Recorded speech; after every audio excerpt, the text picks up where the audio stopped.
Good morning, good morning, good morning. I think it's a good morning. I don't know. Anyway, got a delivery called Kuzz. Let's head downtown. Let's go get this done.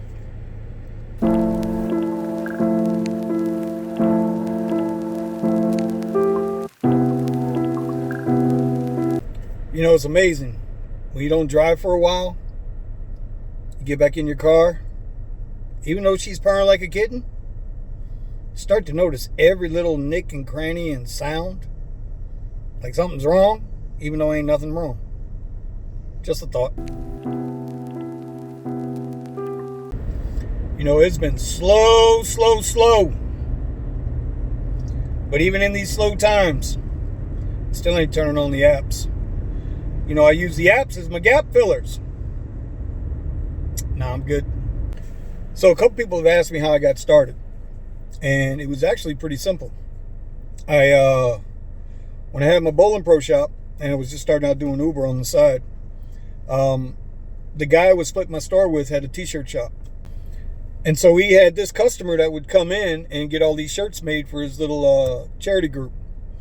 And he approached me one day and he says, "Hey man, you ever thought about doing any kind of delivery stuff?" And I was like, "No, not really."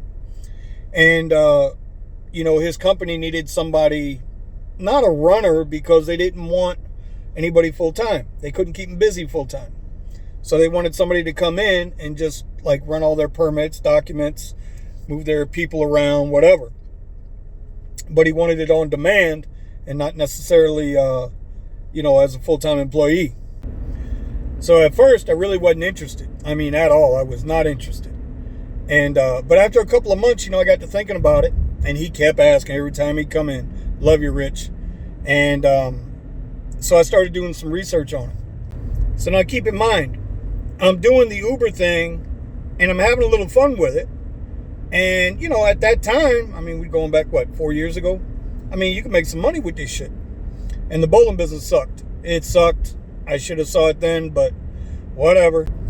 So as I'm doing my research on courier businesses, permit runners, whatever, you start to see that it's, you know, it can be profitable. So what I did was I took the rates that I was making with Uber based on X and looked at what other companies were charging, and I tried to find something in the middle there, because I never intended this to grow into anything more than just another little side gig that I could work with their company and go from there. Well, 2.5 years later, lots of things have changed. So once I got used to how all the different building departments worked and, you know, the cities and all of that stuff, and the learning curve really wasn't that difficult, because the project managers that I work with, I mean, they're really good. They know what they're doing. And that's huge, right? Because you don't want to walk in or step into something that's already new to you and then have like 18 different monkey wrenches thrown at you also. So right now, during this whole lockdown thing, a lot of stuff is, you know, kind of slowed down, tapered off. I mean, but it's everybody's feeling it. But today I got to go in here to downtown Fort Lauderdale, the government building, and pick up a document. So let's go.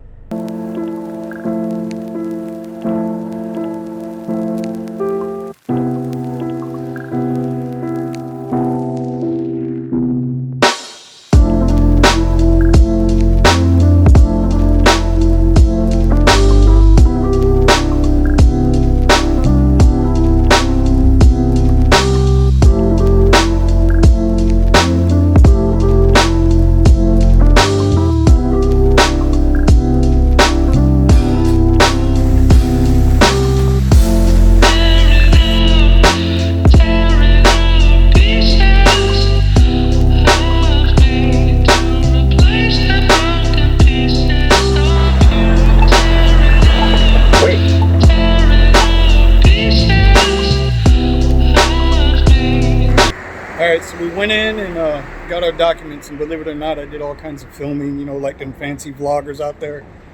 Like catching my feet on the sidewalk, coming across the street, hitting a crosswalk. But I did it in the wrong format. My bad.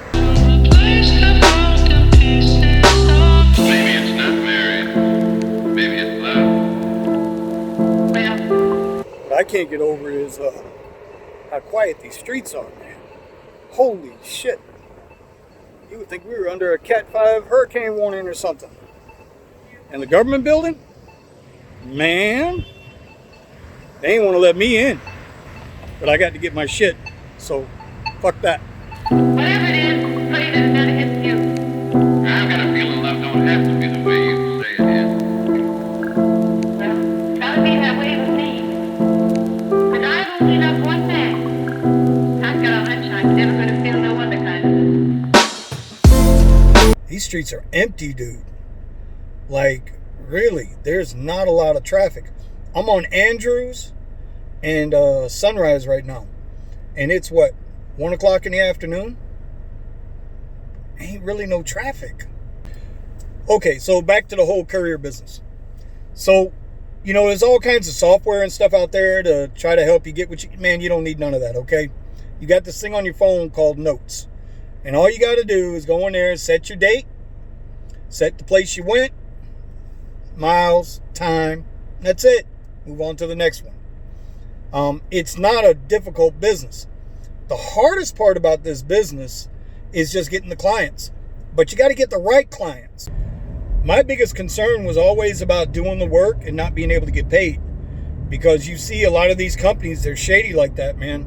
You know, they'll use you and they always want to go like net 15 or net 30, which turns into a 15 or 30 day extension because of the grace. No, I'm not trying to do all that. When I take on a client, we have an understanding. They will be billed every week. Keep a credit card on file. I use Square. You get emailed the invoice. You can pay right then and there, and we're done. Because those companies want me on demand. Well, then I want to get paid when I'm supposed to get paid. Not all companies are good companies to work for. Just because you have business doesn't mean it's good business. So you got to be smart about that. You got to pick and choose. And I've picked and I've chosen. I get paid. The other thing about this business too is you don't want to overcommit to too many companies. Because then if you're a one-man band like me, you want to be able to service your clients. So right now I work with 3. I've got 3 clients. And it's pretty good. I mean, it all balances out. Does it get hectic sometimes? Yeah.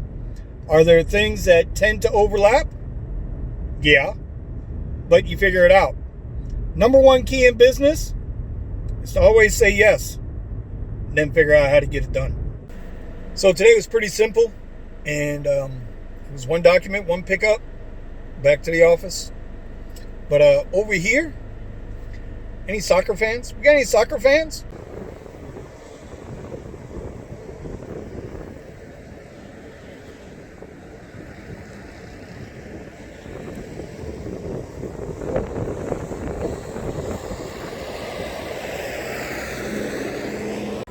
You know, it's a shame too.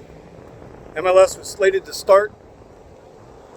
I think it was that Saturday, right after the quarantine crap started. It's a really nice stadium, and they built that sucker in record time. If you don't know, it's where the old Strikers used to play. And on the other side, they used to have a little baseball stadium. But now, MLS, baby.